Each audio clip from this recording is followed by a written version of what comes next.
Nous voici maintenant à la librairie au rayon enfants où nous retrouvons Nolwenn. Bonjour Nolwenn. Bonjour Élise. Alors je crois que tu as commencé par nous présenter un livre qui s'appelle Sous le même ciel.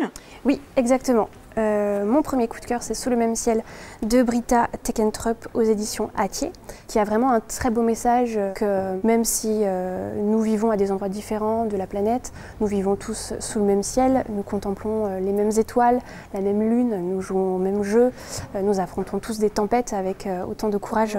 On prend vraiment beaucoup de plaisir à s'attarder sur chaque page, à contempler chaque dessin pour un beau message, celui d'un peuple et d'un monde uni. Et à quelle tranche d'âge est-il destiné? Pour les enfants à partir de 3 ans. D'accord. Et alors ensuite, tu vas nous présenter Demain entre tes mains? Oui, exactement. Donc un album documentaire, Demain entre tes mains, de Cyril Dion et Pierre Rabhi. Donc ce livre a pour objectif de sensibiliser le jeune public de 8-9 ans à l'écologie. Alors on y trouve des réflexions, des anecdotes qui rendent le texte accessible à tous. Et qui plus est, il est aussi également très bien illustré par l'agence Costume 3 pièces. Donc ça en fait un bel objet. Cyril Dion encourage vraiment les générations futures à croire en un monde meilleur, à croire en ses rêves. Et enfin, tu vas nous présenter le Musée des Merveilles. Oui, que vous pouvez retrouver actuellement au cinéma.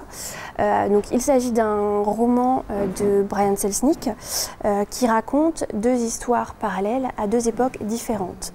La première, c'est celle de Ben en 1977. C'est un petit garçon qui est sourd d'une oreille, orphelin de mère et qui n'a jamais connu son père.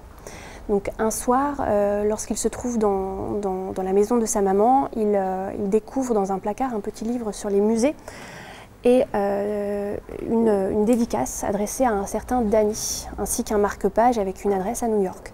Immédiatement, Ben est persuadé que ce Danny, c'est son père.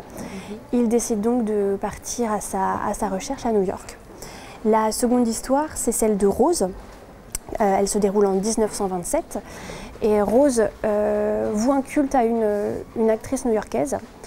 Elle décide de fuguer pour aller la voir jouer sur scène. Les 2 histoires se mêlent et la particularité de ce roman, c'est que l'histoire de Ben est racontée en mots, tandis que l'histoire de Rose est illustrée.